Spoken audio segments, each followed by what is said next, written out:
سب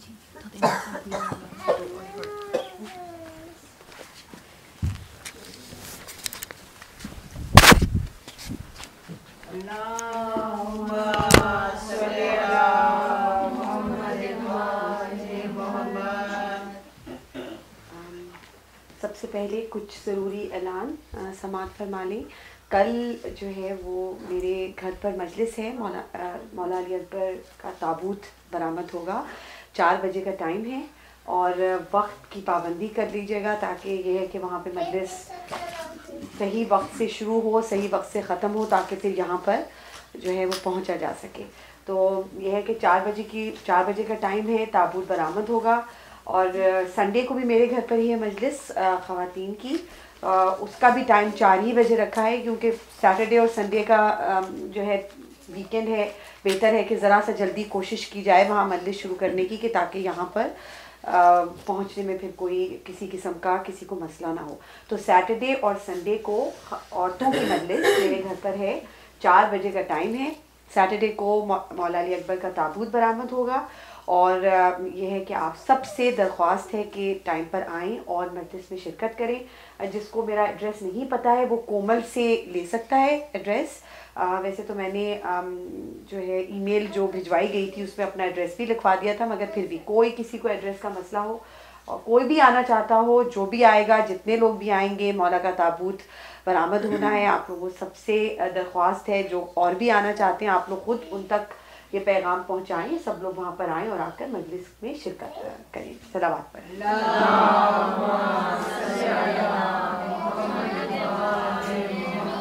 سورہ فاتحہ.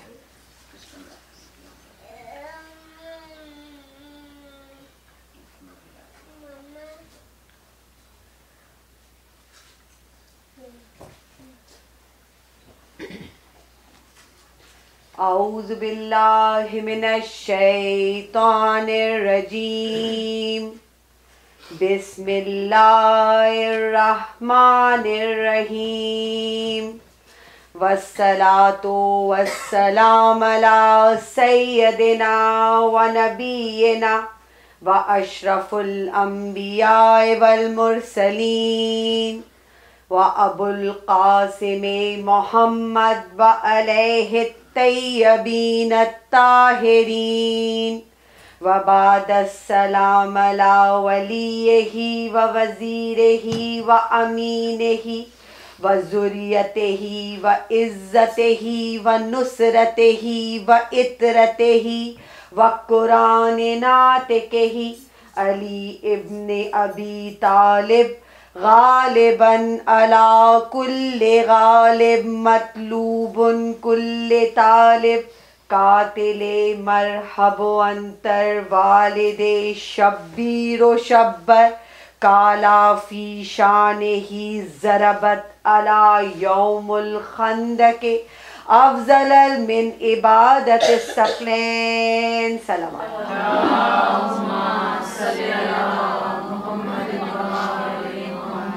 وبعد السلام علی اہل بیت الطیبین الطاہرین المعصومین المظلومین. صلوات.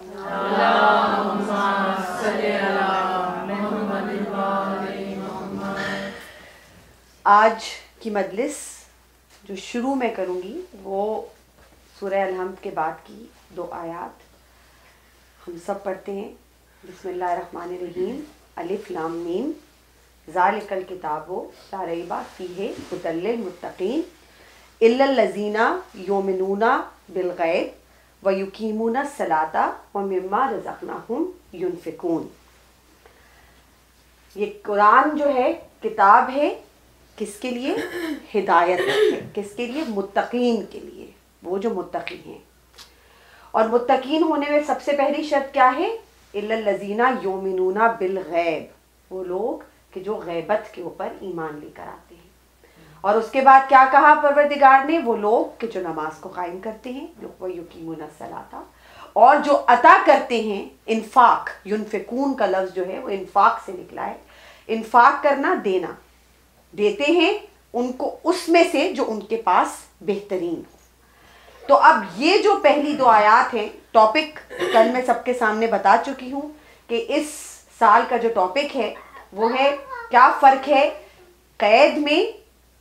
ایک کسی نے میرے سے یہ بھی ذکر کیا کہ دیکھیے الفاظ جو ہیں قید اور اسیر دونوں بندش کے لیے لفظ استعمال ہوتے ہیں، بے شک بندش کے لیے استعمال ہوتے ہیں، لیکن جس چیز کے اوپر میں اشارہ کرنا چاہ رہی ہوں وہ یہ کرنا چاہ رہی ہوں کہ کچھ بندشیں ایسی ہوتی ہیں کہ جو تکلیف کا باعث ہوتی ہیں، کچھ بندشیں ایسی ہوتی ہیں کہ جو انسان کو جکڑتی ہیں، کچھ بندشیں ایسی ہوتی ہیں کہ جن سے بیزاری ہوتی ہے، اور کچھ بندشیں ایسی ہوتی ہیں جو انسان قبول کر لیتا ہے.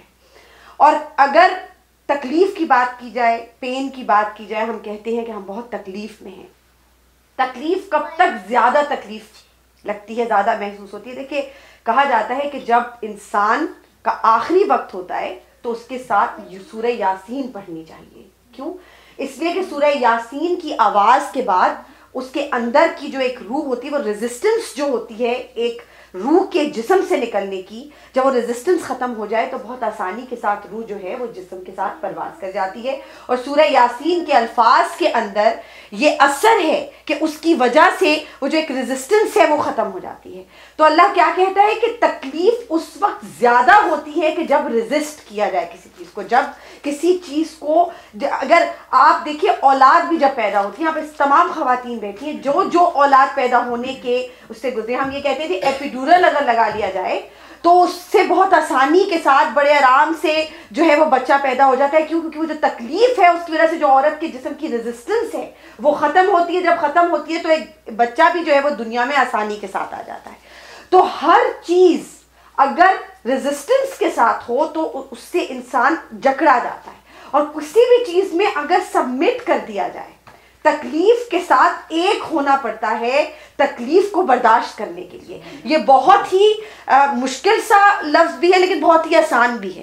بعض اوقات ہم یہ کہتے ہیں کہ ہمارے ساتھ ایسا کیوں ہوا.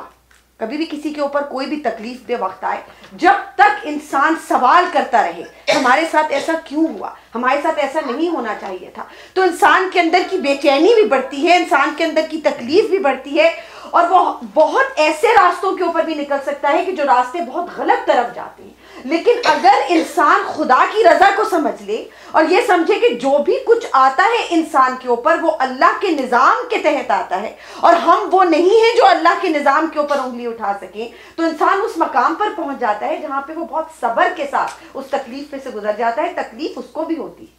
دیکھیے کوئی انسان اگر صبر کا مظاہرہ کر رہا ہے، ہمارے لوگوں کو میں نے یہ بھی کہتے دیکھا ہے کہ یہ تو رو نہیں رہے ہیں، اس کا مطلب ہے ان کو تکلیف ہی نہیں ہے. رونا ہی تکلیف کی علامت نہیں ہوتا. بہت سے لوگ ہوتے ہیں جن کی تکلیف ان کے دل میں ہوتی ہے، وہ لوگوں کے سامنے وہ اب بتانا نہیں چاہتے، لیکن وہ دنیا میں صبر کے ساتھ نکل اس لیے جاتے ہیں کیونکہ وہ اللہ کی رضا کو تسلیم کر لیتے ہیں. تو کوئی بھی جو آنے والی مشکل ہے یا کوئی بھی تکلیف اس وقت آسان ہو جاتی ہے، آسان کہہ دیں یا آپ یہ سمجھ دیں برداشت کے قابل ہو جاتی ہے جب انسان اس کو ایکسیپٹ کر لے. جب بھی آپ کسی چیز کو تسلیم کر لیں گے، مولا علی علیہ السلام کا بہت ہی خوبصورت قول ہے، اور یہ قول ایسا ہے کہ جس پر میں خود پرسنلی پچھلے پورے 1 سال سے اس قول کو اپنے سامنے رکھ کر میں نے اپنی زندگی گزارنے کی کوشش کی ہے، اور اس قول نے مجھے جتنی مدد کی ہے اور جتنا مجھے ایک میرے دل کو تقویت ملی ہے اس سے، میں کہتی ہوں دنیا میں کوئی ایسی چیز، کیونکہ میں ہر ایک کو، اور میں اسی لیے شیئر کرنا چاہتی ہوں، بہت دفعہ میں نے بچیوں کے ساتھ بھی شیئر کیا ہے کہ مولا کا قول ہے کہ اب جو کوئی بھی آفت تم پر آئے، کوئی بھی مشکل تم پر آئے، اس کا کوئی نہ کوئی اختتام ضرور ہوتا ہے، وہ ختم ضرور ہوتی ہے. کوئی بھی مشکل ایسی نہیں ہے کہ جس کا اختتام نہ ہو. ہر مشکل جو تم پر آئے گی وہ ایک وقت ایسا آتا ہے کہ اس ختم ہو جاتی ہے یا وہ دھیمی پڑ جاتی ہے. لیکن جب تم پر مشکل آئے تو تمہارا سب سے بہترین جو عمل ہے وہ یہ ہے کہ تم اس کے سامنے اپنے سر کو جھکا دو، اس کو تسلیم کرو اور اس مشکل کے گزر جانے کا انتظار کرو.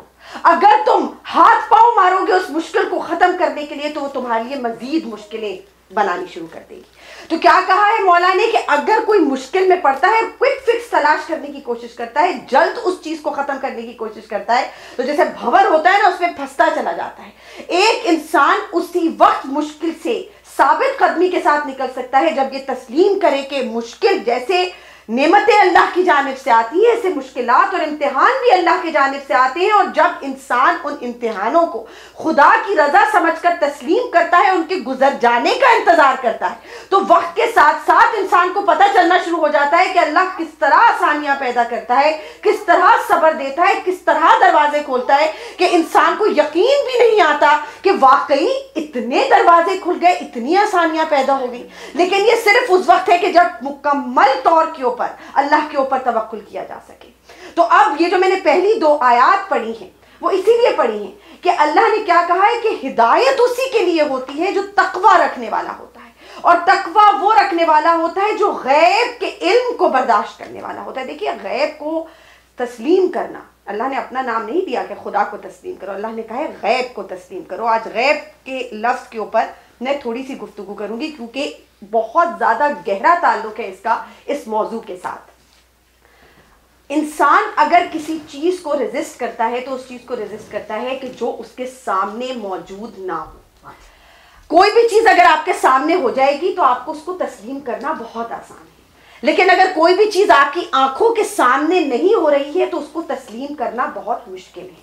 اسی لیے خدا نے پہلی شرط یہ رکھی کہ تم غیب کو تسلیم کرو، کیونکہ غیب کو تسلیم کرنے میں بذات خود سرنڈر ہے، بذات خود سبمیشن ہے، بذات خود سر کو جھکا دینا ہے۔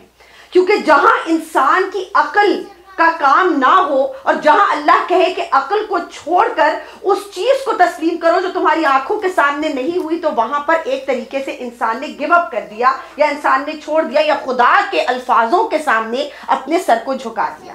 یہی وجہ ہے کہ جب سب سے پہلے رسول خدا نے اعلان کیا تھا تو سب سے پہلے یہ کہا تھا کہ اگر میں تم سے یہ کہوں کہ اس چٹان کے پیچھے سے فوج آ رہی ہے تو تم کیا میری بات کو تسلیم کر لو گے؟ اب دیکھیے چٹان کے پیچھے جو فوج ہے وہ غیب ہے، وہ نظر نہیں آ رہی ہے۔ جو آنکھوں کے سامنے ہوتا ہے وہ ہوتا ہے حاضر، جو آنکھوں سے غائب ہوتا ہے وہ ہوتا ہے غیب۔ تو کیا کہا کہ جو چٹان کے پیچھے سے فوج آ رہی ہے کیا تم اس کو تسلیم کر لو گے؟ لوگوں نے کہا کہ آپ جو ہیں صادق ہیں، آپ سچے ہیں، ہم آپ کی بات کو مان لیں گے۔ پھر کہا قولوا لا الہ الا اللہ، کہ پھر تم کہو کہ اللہ ایک ہے۔ اور اس کے اوپر جب لوگوں نے سوال کرنا شروع کیا تو رسول نے کہا کہ تم ایک وہ فوج جو تمہیں نظر نہیں آ رہی اس کو تسلیم کر رہے ہو مجھے سچا مان کر، لیکن وہ خدا جو نظر نہیں آ رہا اگر میں تمہیں بتا رہا ہوں تو تم اس کو تسلیم نہیں کر رہے۔ تو سب سے پہلا جو جھگڑا تھا وہ جھگڑا ہی اس چیز کا تھا کہ کوئی سرنڈر نہیں کرنا چاہ رہا تھا، کوئی جھکنا نہیں چاہ رہا تھا۔ حضرت نوح کا ہم واقعہ سنتے ہیں، کیا کہا تھا اللہ نے؟ پہلی شریعت آئی تھی حضرت نوح کے ساتھ، کتنے لوگ غرق ہو گئے تھے، صرف مٹھی بھر لوگ تھے۔ حالانکہ حضرت نوح کہتے رہے کہ اس کشتی پر آنے سے تمہاری جان بچ جائے گی، اپنی جان دے دی، لیکن ریزسٹنس اپنے اندر کی ایگو کہ ہم نے جھکانا نہیں اپنے آپ کو، وہ چیز انسان نے نہیں چھوڑی۔ تو اللہ جانتا ہے کہ انسان کی طبیعت میں سرکشی ہوتی ہے، انسان ہر اس چیز کو ریزسٹ کرتا ہے کہ جو اس کو اس کا دل تسلیم نہ کر رہا ہو۔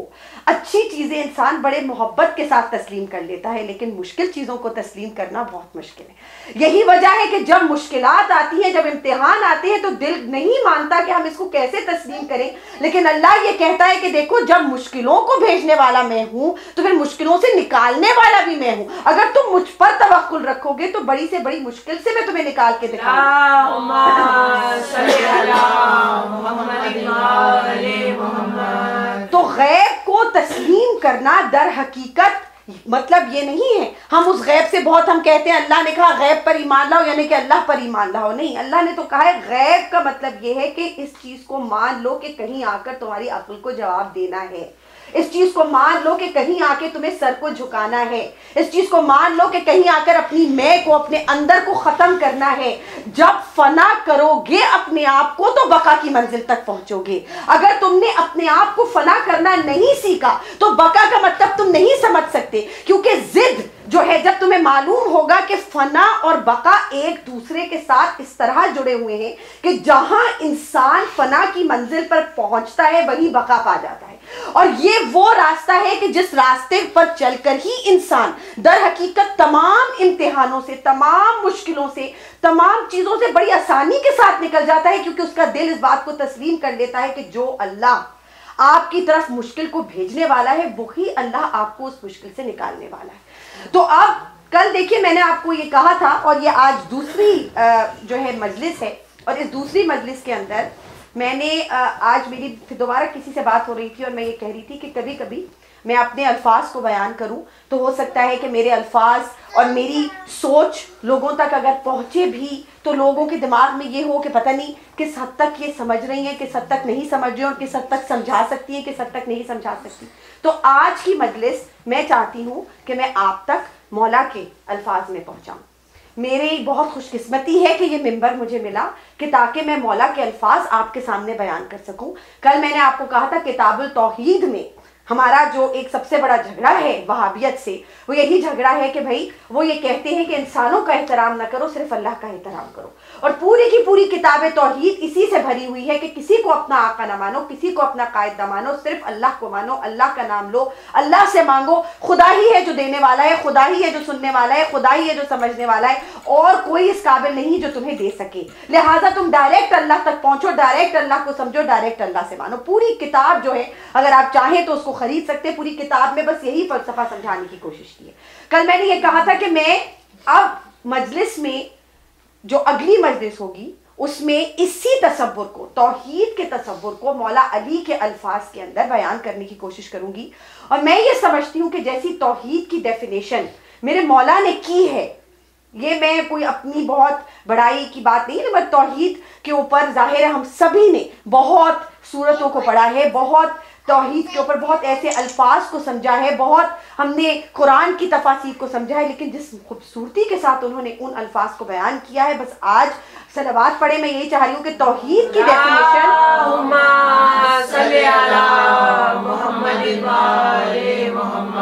یہی ہے نا.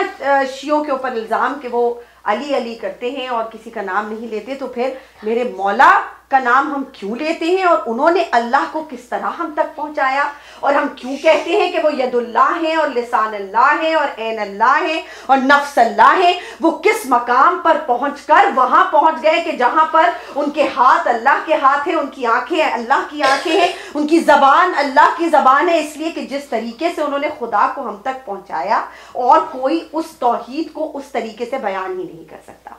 نہج البلاغہ کے الفاظ ہیں، ہم سب نے پڑھے ہوئے ہیں. اللہ کسی نے پوچھا مولا سے کہ مولا ذرا بتائیے کہ خدا کون ہے. سب سے پہلا سوال یہ کیا کہ مولا آپ جس اللہ کو مانتے ہیں کیا آپ نے اس اللہ کو دیکھا ہوا ہے؟ تو مولا نے کہا کہ جس کو میں اپنی آنکھوں سے نہ دیکھوں اس کی عبادت کیسے کر سکتا. پہلے الفاظ میرے مولا نے یہ کہے. اس کے بعد کسی نے کہا آپ نے محمد کو اللہ کے ذریعے پہچانا یا اللہ کو محمد کے ذریعے پہچانا؟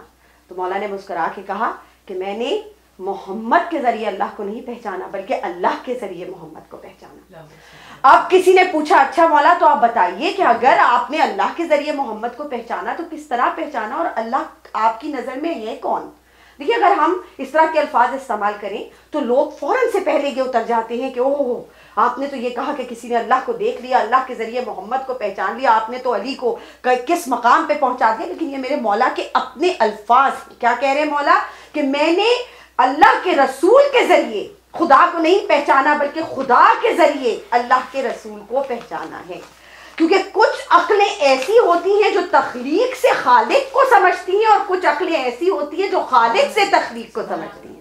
جب انسان کی عقل اس مقام پر پہنچے کہ وہ خالق سے تخلیق کی طرف آئے تو اس عقل کو کہا جاتا ہے کہ جہاں پہ آ کر انسان کہتا ہے کہ یہ وہ عقل ہے کہ جس کے لیے کہا گیا راسخون فی العلم، یہ علم کے اندر اترے ہوئے ہیں، ان کے اندر علم نہیں ہے.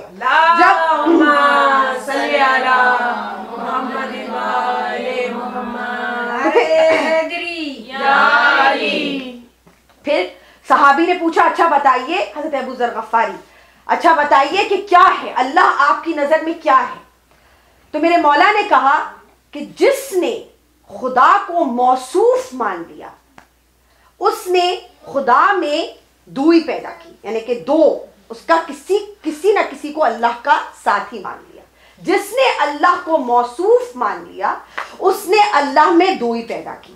جس نے دوئی پیدا کی اس نے اللہ کو تقسیم کر دیا جزء کے ساتھ. اگر اس نے اللہ کو تقسیم کر دیا تو اس نے بے عقلی اور جہالت سے کام لیا. اور اگر اس نے بے عقلی اور جہالت سے کام لیا تو اس نے اللہ کو اشارے کے قابل سمجھ لیا. اگر اس نے اللہ کی طرف اشارہ کر دیا تو اس نے اللہ کو محدود کر دیا. اگر اس نے اللہ کو محدود کر دیا تو پھر اس نے یہ مان لیا کہ خدا باقیوں جیسا ہے اور اس نے باقیوں کے ساتھ اس کو شمار کر دیا. پھر اگر کسی نے یہ مانا کہ وہ باقیوں کے ساتھ شمار ہے اور اس نے یہ مان لیا کہ وہ کسی چیز میں ہے تو اس نے کسی تخلیق کے اندر اس کو مان لیا. اور اگر کسی نے یہ مانا کہ وہ کہیں موجود ہے تو اس نے باقی جگہوں کو خالی مان لیا. اب کیا کہہ رہے مولا؟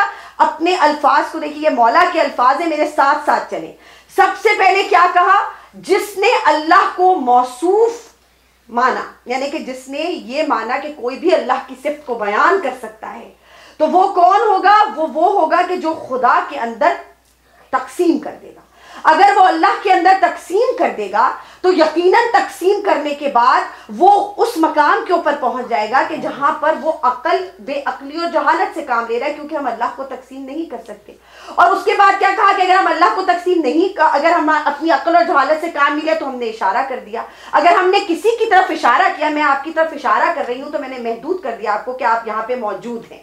خدا کی طرف اشارہ آپ نہیں کر سکتے کیونکہ خدا ہر جگہ موجود ہے. تو کیا کہہ رہے ہیں میرے مولا کہ اگر اس نے اللہ کی طرف اشارہ کیا تو اس نے اللہ کو محدود کر دیا. اور اگر اس نے اللہ کو محدود کر دیا، خدا کی حد بندی کر دی، یہ بتایا کہ خدا کی حد نہیں ہے، تو پھر وہ یہ تو کہے گا کہ کہاں موجود ہے، کس کے اندر موجود ہے. اگر کسی کے اندر موجود ہے تو تم نے تخلیق کو خالق سے بڑا سمجھ لیا. اگر تم نے تخلیق کو خالق سے بڑا سمجھا تو تم توحید کو سمجھے ہی نہیں. اور اگر تم نے یہ مانا کہ وہ کسی جگہ پر موجود ہے تو تم نے باقی جگہوں کو خالی مان لیا، جبکہ ہم تو کہہ رہے ہیں کہ اللہ ہر جگہ کے اوپر موجود ہے. اور اس کے بعد دوبارہ کہا میرے مولا نے کہ یہ نہیں تم سمجھ سکتے کہ وہ اپنی ذات سے موجود ہے لیکن عدم سے پیدا نہیں ہوا ہے، اور وہ تمہارے ساتھ موجود ہے لیکن جسمانی طور کے اوپر تم سے ملا ہوا نہیں ہے. لہٰذا اگر تم اس کو انسانوں کے درجے پر لانے کی کوشش کرو گے، اللہ کو مانو، اللہ کے پاس پہنچ جاؤ، اللہ تک مان جاؤ. کیا کہہ رہے ہیں میرے مولا کہ وہ تمہارے ساتھ موجود ہے مگر جسمانی طور کے اوپر تمہارے ساتھ ملا ہوا نہیں ہے. اگر کسی نے اللہ کی کیفیت کو بیان کرنے کی کوشش کی تو وہ توحید کو نہیں سمجھ سکا. اگر کسی نے اللہ کی تصویر کشی کرنے کی کوشش کی تو وہ اپنی مراد کو نہیں پہنچ سکا.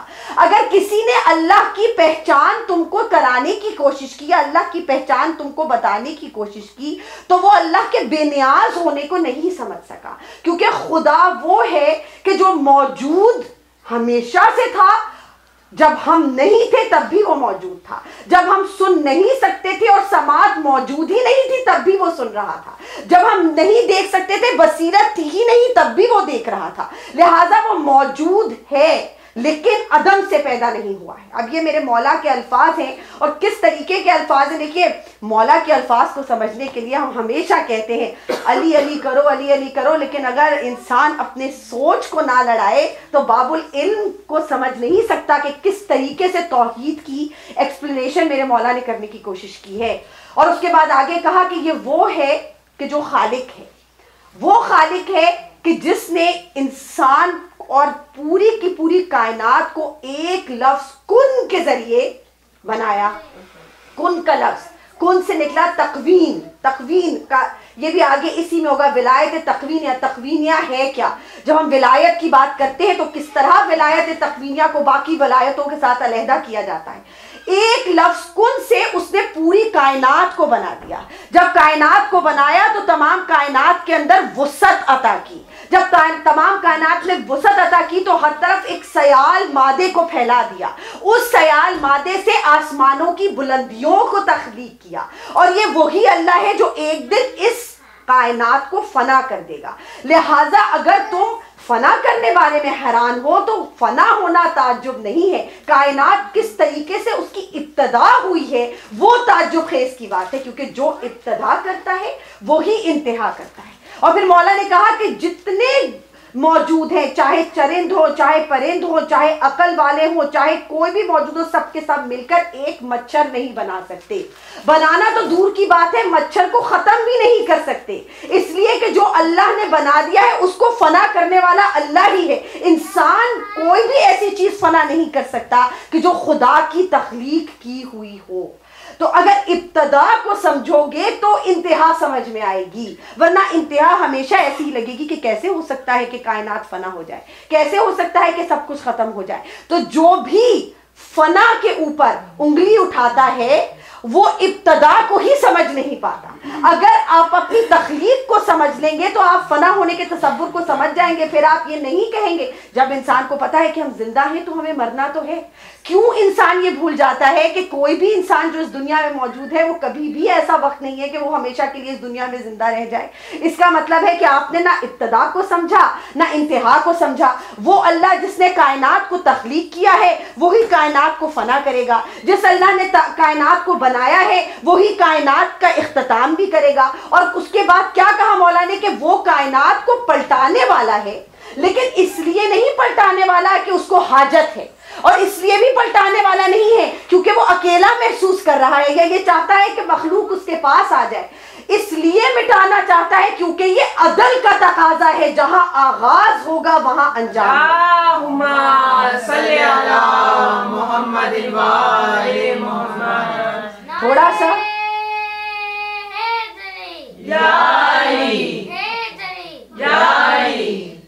اب بہت عرصہ ہو گیا ہے مجھے آپ لوگوں میں مجلسیں پڑھتے ہوئے، اس لیے اگر میں چاہتی ہوں کہ سوچیں اب آپ لوگوں کی ضرور تھوڑی سی بلند ہونی چاہیے، اپنے ذہنی سطح کو کھول کر یہ نہ سوچیں کہ بس ایزی چیزیں پڑھتے جائیں اور ایزی نہیں، اس لیے کہ ہم کس وجہ سے، میں جو قید کی بات کرتی ہوں، کیوں قید رہتے ہیں؟ کیونکہ ہم جو آسان چیزیں ہیں ان کو تسلیم کرتے رہتے ہیں اور مشکل چیزوں کو تسلیم کرنے سے اپنے ذہن کو ہٹا دیتے ہیں۔ اپنی میں کو ختم کرنا پڑتا ہے، اپنے اندر کو فنا کرنے کا جذبہ رکھنا چاہیے۔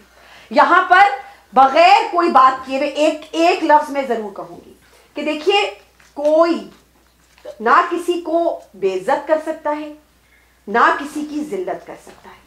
کیوں؟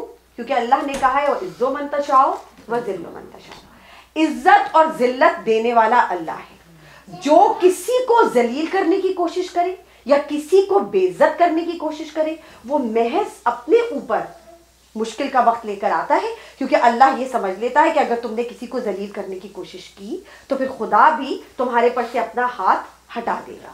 تو توحید کے تصور کو سمجھنے کے لیے سب سے پہلے بہت سارے، یہ جو میں نے پورا آپ کے سامنے بیان، مجھے معلوم ہے کہ یہ میں نے ابھی مولا کے الفاظ بیان کیے ہیں اور مولا کے الفاظ ہو سکتا ہے کچھ آپ تک پہنچے کچھ آپ تک نہیں پہنچے، تو آہستہ آہستہ کر یہ جو ہے وہ پردے کھلیں گے، اور آہستہ آہستہ کر کے میں کوشش کروں گی کہ خدا، ہم ہمیشہ یہ کہنے کی کوشش کرتے ہیں کہ علی اور اللہ کو ہم ایک دوسرے سے علیحدہ کرنے کی کوشش کرتے ہیں۔ ہم نے کبھی یہ سوچنے کی کوشش ہی نہیں کی کہ جس طرف اللہ ہے اسی طرف علی ہے، اس لیے کہ جس طرح میرے مولا نے اللہ کو سمجھایا ہے۔ دیکھیے اب ہم ادھر بیٹھے ہوئے ہیں، نہج البلاغہ پڑھنے والے ہیں، لیکن کتنی زیادہ ذہن لگانے پڑتا ہے اس ڈیفینیشن کو سمجھنے کے لیے۔ یہ کہنا بہت آسان ہے، اللہ خالق ہے، اللہ کی عبادت کرو، اللہ کے سامنے ہاتھ اٹھاؤ، اللہ سے مانگو، اللہ یہ، اللہ بڑا، اللہ قہار، اللہ جبار، اس لیے کہ انسان ان کو صرف چھوٹے چھوٹے الفاظوں کے ساتھ اللہ کو محدود کر رہا ہے۔ میرے مولا نے تو کہا ہے تم اللہ کی طرف اشارہ کر ہی نہیں سکتے، تم اللہ کو موصوف مان ہی نہیں سکتے، تم خدا کو محدود کر ہی نہیں سکتے، تم خدا کی صفات بیان کر ہی نہیں سکتے، تم خدا کی پہچان کروا ہی نہیں سکتے، تم اللہ کو اس مقام پر پہچان ہی نہیں سکتے ہو جب تک کہ تم اس چیز کو تسلیم نہ کر لو کہ وہ موجود ضرور ہے لیکن تمہارے ذہن اس قابل نہیں ہے کہ اس کو سمجھ سکیں، اور اگر اس کو نہیں سمجھ سکیں گے تو اس کے فیصلوں کو کیسے سمجھ سکتے ہیں؟ ہم پر جو بھی مسئلے آتے ہیں ہم فوراً سے پہلے سمجھتے ہیں کہ یہ کیا ہو گیا، لیکن ہم کبھی بھی اللہ کی حکمت کو نہیں سمجھ پاتے کہ اس چیز میں اللہ کی حکمت ہے کیا۔ لیکن جو بھی خدا کرتا ہے اس کے پیچھے حکمت ہوتی ہے، اللہ کی کوئی نہ کوئی پلان منصوبہ ہوتا ہے اللہ کو۔ کیا خدا کو آپ کے دلوں کو کھولنا ہے؟ کیا خدا کو آپ کے ذہنوں کو کھولنا ہے؟ کیا خدا آپ کو کسی اور راستے پر لگانا چاہتا ہے، یا خدا آپ کو کسی ایسے مقام پر لے کر جانا چاہتا ہے کہ جو مقام اس سے بھی زیادہ بلند ہے کہ جو آپ سمجھ رہے تھے آپ کے پاس ہے؟ یہ صرف خدا جانتا ہے، اور اگر انسان اللہ پہ مکمل توکل کر لے تو وقت کے ساتھ ساتھ اس راستے پر پہنچ جاتا ہے کہ جہاں پر آ کر انسان کو معلوم ہو جاتا ہے کہ واقعی جو کچھ اللہ کا فیصلہ تھا ہم نے اس وقت تسلیم نہیں کیا تھا، لیکن وہ فیصلہ عین حق تھا، عین درست تھا۔ تو اگر یہ کہا میرے مولا نے کہ دیکھو اللہ وہ ہے کہ جس نے کائنات کو پلٹایا، لیکن اس لیے نہیں پلٹایا کہ وہ اس کو تنہائی محسوس ہو رہی تھی یا وہ مخلوق کو اپنے پاس بلانا چاہتا تھا، بلکہ اس لیے پلٹایا کیونکہ یہ عدل تھا، جہاں آغاز ہوتا ہے وہاں انجام ہوتا ہے۔ تو کیا کہہ رہے ہیں مولا کہ کوئی بھی چیز کا انجام جو ہوتا ہے وہ عدل کے عین مطابق ہوتا ہے، اور جو بھی انجام کو چیلنج کرتا ہے وہ اللہ کے عدل کو چیلنج کرتا ہے۔ ہم کہتے ہیں نا اللہ عادل ہے، تو اللہ کا عادل ہونا اس چیز سے ثابت نہیں ہوتا ہے کہ چیزیں چلتی رہیں چلتی رہیں چلتی رہیں، کوئی چیز نہیں چلتی، کیونکہ خدا نے یہ بتا دیا ہے کہ جو شروع ہوگا وہ ختم ہوگا، اس کا اختتام ہوگا، اور اختتام اسی وقت، اختتام جو ہے وہ عدل کا تقاضا ہوتا ہے۔ انسان کبھی بھی عدل کو نہیں سمجھ سکتا ہے۔ یہ سمجھ، آپ کوئی بھی چیز شروع کریں، دیکھیں ہم انسان ہیں، ہم کوئی بھی کام شروع کرتے ہیں تو ہم کہتے ہیں کام کو درمیان میں ادھورا نہ چھوڑو، جب تک کام کو تم مکمل نہیں کر لو گے۔ صلوات پڑھ دیجئے اور تھوڑا سا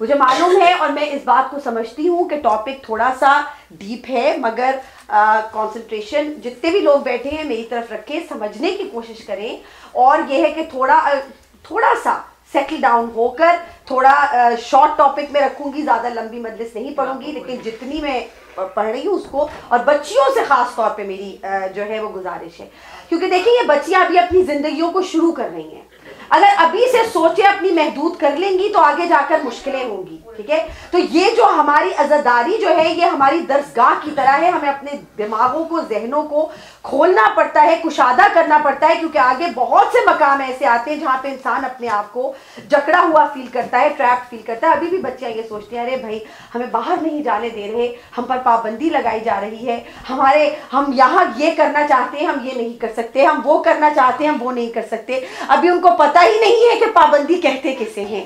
یہ تو در حقیقت بہت بڑی آزادی ہوتی ہے جب انسان پہ کوئی ذمہ داریاں نہیں پڑتی۔ جب ذمہ داریاں پڑنا شروع کریں تو تب پتہ چلتا ہے کہ کوئی کچھ کہنے والا نہیں ہوتا، لیکن انسان چاروں طرف سے پابندیوں کے اندر جکڑا ہوا ہوتا ہے، جس کی وجہ سے میں نے کہا ہے کہ کس طریقے سے انسان کو اس چیز کو سمجھنا چاہیے، اس چیز کو اپنے دل میں بٹھا لینا چاہیے کہ کوئی بھی چیز جو ہے وہ انسان اسی وقت تسلیم کر سکتا ہے کہ جب اس کی اہمیت کو تسلیم کر سکے۔ ہم جو بھی کام دنیا میں کرتے ہیں کسی نہ کسی بدلے کے سلے میں کرتے ہیں۔ ہم کہتے ہیں ہم نے اولاد کو پال پوس کے بڑا کیا، تو اب اولاد کی بھی حق ہے کہ وہ ہمارے لیے کرے، اور اگر وہ ہمارے لیے نہیں کرے گی تو ہم اولاد سے ناراض ہو جاتے ہیں۔ اسی طریقے سے اولاد ہے کہ اگر ہم لوگوں کے لیے ماں باپ نے اس وقت کچھ نہیں کیا تو کیوں نہیں کیا، اگر کرنا چاہیے تھا، ہم لوگ نہیں کرتے ماں باپ کا، انہوں نے ہمارے لیے نہیں کیا تھا، ہم نے بھی نہیں کیا۔ کوئی یہ بات سوچنے کی کوشش نہیں کرتا کہ ہمیں ہر وقت یہ تو فکر رہتی ہے کہ انسانوں نے کیا کہا، ہمیں کبھی یہ فکر نہیں رہتی کہ اللہ کیا کہے گا۔ جو بھی دنیا میں رسپانسبلٹی انسان انجام دیتا ہے در حقیقت خدا کے لیے دیتا ہے۔ اگر آپ نے ایک اولاد کو اس دنیا میں پیدا کیا ہے تو اس اولاد کی پرورش کرنا آپ کے اوپر فرض ہے۔ اگر اولاد آپ کا واپس نہیں کرے گی تو وہ اس کے اور اللہ کے درمیان میں ہے۔ اسی طریقے سے اگر ماں باپ اپنا حق پورا نہیں کر سکے تو وہ ماں باپ اور اللہ کے درمیان میں ہے۔ لیکن انسان جو ہے وہ ایک دوسرے میں اتنا جکڑ جاتا ہے تو وہ بھول ہی جاتا ہے کہ یہ در حقیقت جو بھی کچھ ہم کر رہے ہیں یہ تو اللہ کی نظر میں ہے، اور یہی وجہ ہے کہ کوئی چیز اگر ہم سے جدا ہوتی ہے تو ہم یہ سمجھتے ہیں کہ اب یہ چیز جدا ہو گئی، اب یہ جدا ہونے کے بعد کیا فائدہ ہوا ہمارا۔ ارے بھائی جتنا عرصہ وہ چیز آپ کے ساتھ رہی اتنا عرصہ آپ نے اس کے حق کو پورا کیا، اور اب اس کے چلے جانے کے بعد اس کے تمام رسپانسبلٹیز کو پورا کرنا بھی آپ کا فرض ہے۔ کیا صرف اسی لیے چیزیں کی جاتی ہیں کہ آپ کو واپس ملے؟ کیا اس لیے نہیں کی جاتی کہ آپ کو اللہ کو منہ دکھانا ہے یا اللہ کے سامنے جا کر جواب دینا ہے؟ خدا تو ہر رسپانسبلٹی کا آپ سے سوال کرے گا، ہر رسپانسبلٹی کے بارے میں آپ سے سوال کیا جائے گا، اولاد کے بارے میں سوال ہوگا، ذمہ داریوں کے بارے میں سوال ہوگا، حقوق العباد کے بارے میں سوال ہوگا۔ ہمارے اپنا سینٹر ہے، اس نے ہمارے ساتھ نہیں کیا، ہم بھی اس کے ساتھ نہیں کریں گے۔ وہ ہم سے ناراض ہے، ہم بھی اس سے ناراض ہیں۔ لیکن میرا واقعی میں زیادہ تر چیزوں سے باہر رہتی ہوں، لیکن باہر سے میں دیکھتی رہتی ہوں، مجھے یقین کریں بہت دکھ ہے اس چیز کا کہ ہم امام حسین کا نام لے کر ایک دوسرے کے بارے میں باتیں کرتے رہتے ہیں۔ ہم کبھی یہ نہیں سوچتے کہ عزاداری اللہ کے لیے کی جاتی ہے، کبھی ایک دوسرے کے لیے عزاداری نہیں کی جاتی۔ جہاں پہ فرش ازا بچتی ہے وہاں پہ میرا تیرا بات آ کیسے گئی؟ ہم اس حسین کو ماننے والے ہیں کہ جس نے شمع کو بجھا کر اپنے انصاران اور اپنے بچوں کو بھی کہہ دیا تھا کہ ہمیں چھوڑ کے چلا جائے، اور ہمارے لوگوں کا صرف یہی کام رہ گیا. ہم دیکھیے وہ لوگ کہ جو حسین کو نہ ماننے والے ہوں اگر یہ چیزیں کریں تو مجھے سمجھ میں آتا ہے، لیکن اپنی انا کو درمیان میں لے کے آنا عزاداری کے معاملے میں، اگر کوئی بات صحیح کر رہا ہے تو اس کو صحیح بات کو سمجھنے کے بجائے اس کو تکلیف پہنچانے کی کوشش کرنا، کسی پر انگلی اٹھانا، فرش ازا کے اوپر بیٹھ کر ایک دوسرے کے ساتھ لڑائی کرنا، ایک دوسرے کے لیے دلوں میں بغض رکھنا، یہ کون سی شیعت ہے؟ مجھے یہ بات سمجھ میں نہیں آتی. یہ مجھے آپ معاف کر دیں، شاید میں میں بالکل اس قابل نہیں ہوں کہ میں کسی کو کچھ کہہ سکوں، اور آپ یقین کریں بہت دفعہ مجھے یہ احساس ہوتا ہے، میں اسی لیے بار بار کہتی ہوں کہ بچیاں میری بات سمجھے، بچیاں میری بات سمجھے. ہو سکتا ہے ہماری عمریں بڑی ہو گئی ہیں، اب ہم نہیں سمجھ سکتے باتوں کو، لیکن جو بچیاں ہیں وہ اس بات کو سمجھیں کہ کچھ چیزیں ایسی ہوتی ہیں کہ جہاں پہ اپنی میں کو ختم کیا جاتا ہے. میں کہہ رہی ہوں نا، ہمیں اگر اپنے آپ کو اندر سے فنا کریں گے تو ہم بقا کی منزل پر پہنچیں گے. کبھی کبھی اپنی سوچ کو بلند کرنا پڑتا ہے. اگر کوئی انسان آپ کے اوپر انگلی بھی اٹھا رہا ہے تو آپ یہ سوچیں کہ کسی کے انگلی اٹھانے سے آپ کی عزت کبھی افیکٹ نہیں ہو سکتی، اس لیے کیونکہ عزت اور ذلت دینے والا اللہ ہے. اور اگر کوئی آسمان پر تھوکے گا تو خود اس کے منہ کے اوپر آئے گا اور کوئی کسی اور کو نقصان نہیں ہوگا. لہٰذا بہتر یہی ہے کہ انسان جب عزاداری کرے، جب حسین کا نام لے، تو سب کے سب کرٹیسائز کرنا بہت آسان ہے، لوگوں کو برا کہنا بہت آسان ہے، لوگوں پر انگلیاں اٹھانا بہت آسان ہے، اس نے یہ کیوں نہیں کیا، اس نے یہ کیوں نہیں کیا. لیکن جو تکلیفیں برداشت ہو رہی ہوتی ہیں، جس طریقے سے لوگ محنتیں کر رہے ہوتے ہیں، جس طریقے سے لوگ پیچھے بیٹھ کر اپنی دن رات کی جو ہے وہ نیندوں کو حرام کیا ہوا ہوتا ہے، وہ تو کوئی نہیں دیکھ رہا ہوتا. ہمیں بس یہ چاہیے کہ ہماری آنکھوں کے سامنے رزلٹ آ جائے، لیکن یہ کوئی نہیں دیکھ رہا کہ یہی تو سارا نقصان، یہ کون سا جھگڑا تھا یزید کا اور حسین کا. ہم یہ تو سوچیں کہ ہم کربلا کا فلسفہ بیان کرتے ہیں تو کیوں بیان کرتے ہیں، کس لیے کہتے ہیں؟ بچیوں کو ساتھ لے کے چلنا، بچیوں سے محبت کرنا، ان کو اس فرش کے اوپر اس چیز کا احساس دلانا کہ 4 سال کے بچے کی بھی عزت ہے اور ایک جو ہے وہ 70 سال کی عورت کی بھی عزت ہے. کسی بھی انسان کو کم عمر سمجھ کر اس کی عزت کے اوپر انگلی اٹھانا یہ بھی غلط ہے. آپ کو کوئی ضرورت نہیں ہے کہ آپ کسی کے اوپر بات کریں. جب فرش ازا پر آ گئے ہیں تو ہم تو کہتے ہیں کہ یہاں آ کر تو سب ایک برابر ہو جاتے ہیں. محبت کے ساتھ، عزت کے ساتھ اپنے دلوں کو اس طرف رکھیں کہ جو حسین کا پیغام تھا. اگر ہم پہلے 10 دن میں بھی آ کر میرا تیرا کرتے رہیں گے اور یہ کرتے رہیں گے کہ تم نے ایسے کیوں نہیں کیا، ہم نے ایسے کیوں نہیں کیا، غلطی ہو جاتی ہے، تکلیف ہو جاتی ہے، لیکن سب محبت سے ایک دوسرے سے مل جل کر عزاداری کو آگے چلا ہی دیتے ہیں. دیکھیے 10 دن کے لیے کیا انسان اتنا نہیں کر سکتا کہ اپنی انا کو ختم کر دے؟ تو ہم یہ کہتے ہیں کہ جب امام زمانہ کا ظہور ہوگا تو ہم کس قابل ہیں اس وقت؟ آپ مجھے یہ بتائیے. 10 دن کے لیے اس فرش پر آتے ہوئے ہمیں تکلیف ہوتی ہے، ہمارے لیے مسئلہ ہے، ہم یہ نہیں کر سکتے. میں ایسا تو نہیں ہے کہ کسی کے لیے مسئلہ ہے، ہر ایک کے لیے مسئلہ ہے، لیکن جو آ رہا ہے وہ یہاں سے علم لے کر جا رہا ہے، جو نہیں آ رہا ہے وہ ان 10 دنوں کی سعادت کھو رہا ہے اور کچھ بھی نہیں کر رہا. اس لیے کہ اگر ہم اپنی ٹائم، اپنے وقت میں سے اتنا سا وقت 10 دن کے لیے نہ نکال سکیں تو ہم کس منہ سے کہتے ہیں کہ ہم اپنے بچے امام کے اوپر قربان کر دیں گے؟ مجھے آپ یہ بتا دیجئے. ہم ہر وقت کہتے ہیں الجل یا امام، الجل یا امام. کیا ہم اس قابل ہیں کہ ہم امام کو یہاں پر اپنے درمیان، آپ جانتے ہیں کہ 72 کا کیا جذبہ تھا؟ یہ وہ تھے کہ جنہوں نے مولا کے خیموں کے آگے صفیں باندھ لی تھی کہ ہمارے سینے تک تیر آئیں اور مولا تک تیر نہ جائیں، جنہوں نے اپنے چھوٹے چھوٹے بچوں کو شہادت کے لیے بھیج دیا تھا. تو دیکھیں یہ جو ایک انسان کا فنا اور بقا کا جو ایک سلسلہ ہے، قید سے آزاد ہونے کا سلسلہ ہے، یہ بات بالکل درست ہے کہ انسان اپنی انا کے اندر، اپنے اندر، اپنی سوچ میں اتنا قید ہو جاتا ہے کہ وہ اس سے آگے سوچ ہی نہیں سکتا. ہمارے بچے کو یہ کہا، ہمارے بچے کو یہ نہیں کہا، ہمارے بچے کے ساتھ ایسا کیا، ہمارے بچے کے ساتھ ایسا نہیں کیا، ہم نے یہ کام کیا، ہمارے کام کو تسلیم نہیں کیا.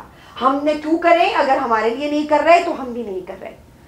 اگر یہی بات ہمیں مولا کہنا شروع کر دیں، یہی بات ہمیں اللہ کہنا شروع کر دے، ظہر کی نماز تم نے قضا کی، لہٰذا اب 4 دعائیں تمہاری قبول نہیں ہوگی، فجر کی نماز تم نے نہیں پڑھی، اب 5 نمازیں تمہاری قبول نہیں ہوں گی، اب 5 دعائیں تمہاری نہیں مانوں گا، اب تمہارے پہ رحم نہیں کروں گا، اب تمہاری عزتوں کے اوپر پردہ نہیں ڈالوں گا. بار بار یہ کہہ کر اللہ ستار العیوب ہے. کسی کے اوپر سے عزتوں کو اٹھانا، اور سب سے بڑھ کر بچیاں، میں کہتی ہوں بچیاں جو ہوتی ہیں، مجھے سب سے زیادہ افسوس یہ ہوتا ہے، میں کہتی ہوں جس کی ایک بھی بچی ہو اس کو یہ سمجھ چاہیے سب بچیاں ایک برابر ہوتی ہیں. بچیوں کو عزت دینا. ہم وہ ہیں جو بی بی سیدہ کے ماننے والے ہیں. اگر ہم یہی نہیں سمجھ سکیں گے کہ جناب سیدہ کو مان کر ایک عورت کی عزت کیا ہوتی ہے، تو ہم کس قابل ہیں، ہم کس مقام کے اوپر بیٹھے ہیں. اسی لیے مولا نے یہ کہا تھا کہ اللہ اس لیے کائنات کو نہیں پلٹائے گا، اللہ نے اس لیے کائنات کو واپس نہیں لے کر آئے گا، کیونکہ اللہ یہ کہتا ہے کہ یہ مجھے مخلوق کو اپنے پاس واپس آنا ہے، میں نہیں اللہ کی. اللہ جب یہ کرے گا تو عدل کی وجہ سے کرے گا. لہٰذا انسان اگر کوئی کام کرے تو عدل کو اپنے سامنے رکھ کر کرے، عادل بنے، یہ سوچے کہ فیئر چیز کیا ہے، عدل چیز کیا ہے. خدا سے عدل کا جو تقاضا کرتا ہے، پہلے اس کو عدل کے مطلب کو خود سمجھنا چاہیے. جب بھی کوئی کام کرے اپنی میں کے لیے نہیں کرے، بلکہ اس لیے کرے کہ یہ عدل ہے اس میں. اگر مجھے کسی سے محبت کرنی ہے تو میں اس لیے نہ کروں کہ مجھے اس سے واپس کچھ مل رہا ہے، میں یہ کہوں اس میں عدل ہے. اگر کسی کے اوپر کسی کو کچھ سمجھانا ہے تو اس لیے نہیں کہ اس کی بے عزتی کرنی ہے، بلکہ اس لیے کہ اس میں عدل ہے. جب انسان اس موقع کے اوپر آ جاتا ہے، اس لیول کے اوپر آ جاتا ہے، تب انسان اپنی میں کو چھوڑ کر اپنی سوچ کی پرواز کو بلند کرتا ہے. امام المتقین کو سمجھنا اتنا آسان نہیں ہے. صرف رو لینے سے امام المتقین سمجھ میں نہیں آتے، حسین سمجھ میں نہیں آتا. حسین نام ہے آزادی کا، حسین نام ہے عدل کا، حسین نام ہے سچائی کا، حسین نام ہے ایمان کا، حسین نام ہے جہاد کا، حسین نام ہے قربانی کا، حسین نام ہے فنا کا، حسین نام ہے بقا کا، حسین نام ہے نماز کا. حسین نماز ہے اس جذبے کا کہ جس جذبے کو سمجھ کر انسان اپنے نفسوں کو جو ہے وہ کلین کر سکتا ہے، پاک کر سکتا ہے. اللہم صلی علی محمد وآل محمد. فنا اور بقا کے تصور کو سمجھنے کے لیے حسین کے ایمان، حسین کی سچائی اور حسین کی بے نیازی کو سمجھیں. یہی وجہ ہے کہ جب میرے مولا نے یہ جو اتنا خوبصورت خطبہ دیا ہے اور اللہ کی ڈیفینیشن بیان کی ہے، اس میں آپ کو صرف بے نیازی نظر آئے گی، اس میں آپ کو صرف اور صرف عدل نظر آئے گا، اس میں آپ کو صرف اور صرف وہ لیول نظر آئے گا کہ جس لیول کے اوپر آ کر انسان دوسرے کے ساتھ کوئی ایکسپیکٹیشن نہیں رکھتا، بلکہ خود وہ کام کرتا ہے کہ جس کو کرنے کا حق ہے. اور یہی وہ راستہ ہے کہ جو راستہ آپ کو اس طرف لے کر جاتا ہے جہاں انسان قیدوں سے آزاد ہوتا ہے، اپنی قیدوں سے آزاد ہوتا ہے اور اللہ کی رضا کے سامنے جھک جاتا ہے. جب میں نے یہ کہا نا قیدی اور اسیر کا فرق، تو قیدی اور اسیر کا فرق ہی یہ ہے. قید سے اسیر ہونے تک کا سفر صرف ایک ہی ہے کہ جب قید ہوتے ہو تو اپنے آپ کو آپ جکڑا ہوا پاتے ہیں، لیکن جب اس جکڑنے کو انسان تسلیم کر لے، اللہ کی رضا کے سامنے سر کو جھکا دے، تو بڑی سے بڑی مشکل سے گزر جاتا ہے انسان. اور اسی کو پل صراط کہا جاتا ہے، اور کسی چیز کو پل صراط نہیں کہا جاتا. کیا ہے پل صراط؟ ہم جب بات کرتے ہیں پل صراط کی، پل صراط کا مطلب ہے کیا؟ ہر وہ چیز، دیکھیے دنیا میں ایک اولاد کو اس زندگی کے اندر لانا اپنی جان پر کھیل کر، یہ پل صراط ہے. کسی سچائی کو بیان رکھنا، کبھی انسان کا دل نہیں چاہ رہا کہ سچائی کو بیان کرے، لیکن سچائی کے راستے کے اوپر سے چلے جانا، یہ بھی پل صراط ہے. کسی بھی غلط چیز کو ریزسٹ کرنا، یہ بھی پل صراط ہے.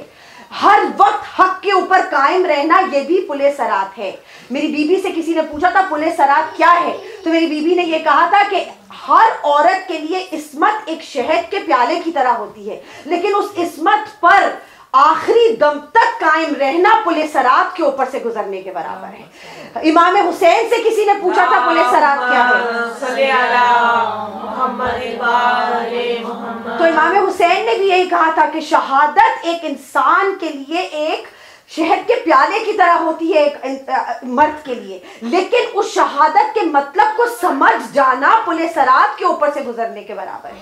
کسی نے امام حسن سے پوچھا کہ پل صراط کا مطلب کیا ہے، تو مولا نے کہا کہ اپنی تکلیفوں کو، اپنی تکلیف کو اپنے اندر چھپا کر سچائی کے راستے کو آگے لے کر جانا ایک مومن کے لیے، تقیہ کرنا ایک مومن کے لیے شہد کے پیالے کی طریقے سے. لیکن تقیہ کا مطلب سمجھ جانا پل صراط کے اوپر اوپر سے گزرنے کے برابر ہے۔ یہ پل صراط جس کا ہم بات کرتے ہیں، بال سے زیادہ باریک، تلوار کی دھار سے زیادہ تیز، حق پر قائم رہنا ہی در حقیقت تزکیہ نفس کے راستے سے نکل جانا ہی در حقیقت پل صراط ہوتی ہے۔ یہی وجہ ہے کہ میں نے کہا ہے کہ بقا کا راستہ اسی وقت سمجھ میں آئے گا جب انسان فنا کے راستے کو سمجھے۔ پل صراط سے گزر کر بقا کا راستہ سمجھ میں آتا ہے۔